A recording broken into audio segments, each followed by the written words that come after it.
Hi, this is Kazim Gulamali. Today we'll be doing a 5-minute game on ICC.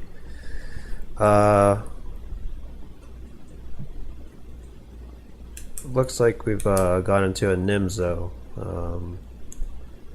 although kind of a weird one.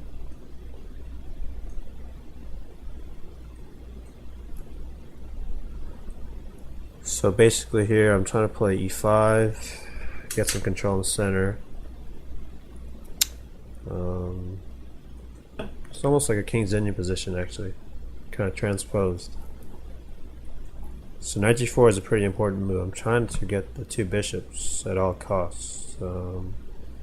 Fortunately my opponent moved it, but now I have to reroute that knight to the center. So let's see where I can go from here. I can possibly get in on the d3 square with knight to c5, but the bishop e3 could be some trouble. Let's see what happens. Looks kind of interesting. So my knights are trying to find good squares, but it's somewhat tough. I mean, white has a space advantage. But, okay. I've somewhat neutralized his center in the case that after f3, it's somewhat hard for him to push. Although b4 was a pretty good move, so he's trying to advance as soon as possible.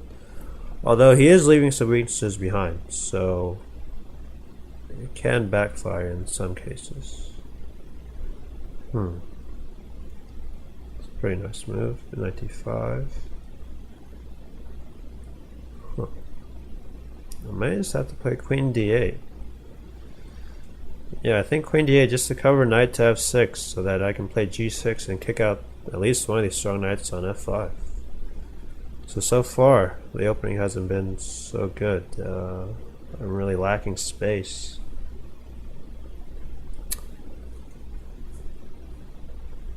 But at least my knights are okay. Bishops aren't that bad either. It's just my problem is I don't have any space. White has a pretty strong grip on the center. If I can find a way to push him back, I should be okay. I might have to push on the queen side somehow. I'm really not sure how. I don't really want to play c5 because of the d6 pawn. It's going to be really weak. g6, possibly, then knight h6, and that weakens also. So it's a pretty difficult situation. Knight g5, that looks pretty interesting.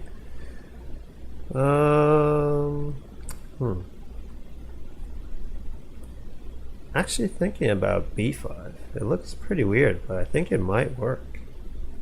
I gotta do it now. Well, the c7 pawn, no? Okay, I gotta go with it. I gotta see where this road leads to. Should be pretty interesting.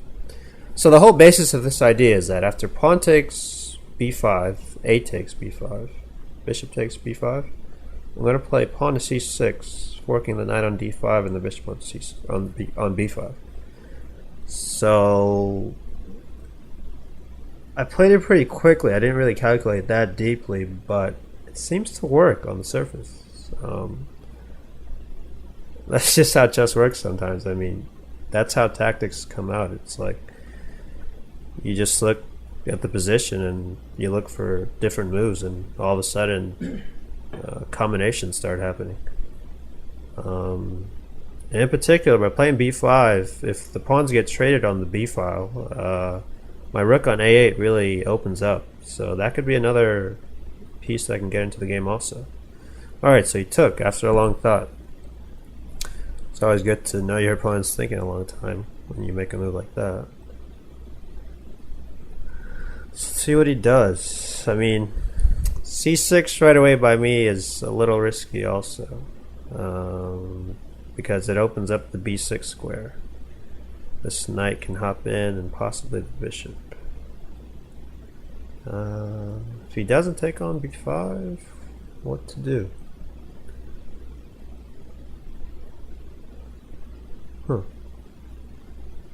Maybe just c6 anyways. And if he goes to b6, if knight b6, I can play rook a6. But that knight is trapped.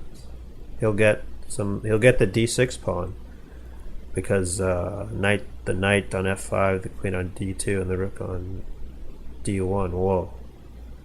Now that I did not expect at all. That is a pretty weird move. I guess I have to take.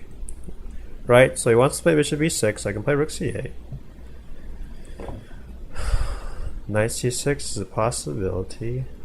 Huh. That was a pretty shocking move. I have to give it to him on that one. I guess really the only two options are rook c8 and knight c6. I guess I have to play rook c8. Alright. This can get bad quick. Huh. Alright, so the problem is he can take on b5 with his bishop now and really have quite a grip on my position. If he plays bishop takes b5, I may have to sack my queen. Really, that's the only thing I see that I should do. Alright, I gotta do it. I mean, otherwise I think my position is just lost. So, wow, this is really an interesting game. I think my position is actually okay. Even though everything got traded off, this is pretty amazing. He really should in this position maybe play knight e3 to control d5, because if I can break with d5 and let the bishop on f8 out, that can really cause some damage. Okay, a4 is another possibility, but I think he messed up already. Yeah, I think I'm actually winning now. So the position changed so dramatically in one move exactly. So the whole point is if rook c1, I play this really fancy trick of knight to e2 check. Okay, so he didn't fall for it. So now I think the only possibility is I got to break through. Alright, so the bishop on f8 is coming to life. Now I'm using all my pieces. Alright, let's see what happens now. Alright, so there it is. Takes. So that long range piece. Huh. Now he's allowing even more. Okay, I think my opponent just... it must be the time that's getting to him. He's starting to move pretty quickly. That's how Blitz works though. You spend a lot of time with that one move and that can be the game. So from here it should be quite easy. Wow. Okay, so he just blundered there. Bishop takes d5, just giving up his queen. And he went ahead and resigned. So that game was pretty intense. I mean, just going back to this position right here. This is the key position. I mean, this right here. This is where everything was happening. White's position looks like it's just a dream. I mean, his knights on f5 and d5 just completely dominating the center. Nice pawn chain on f3, e4, and g2. The bishop on f1 looking at the b5 pawn. Oops, sorry.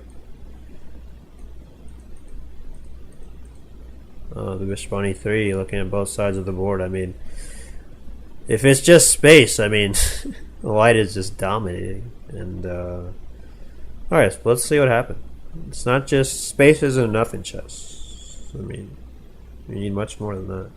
So knight takes c7. Complete shocker to me. I really didn't expect that. So I had to take. Anything else, he would just take the pawn. For example, rook c8. Sorry again.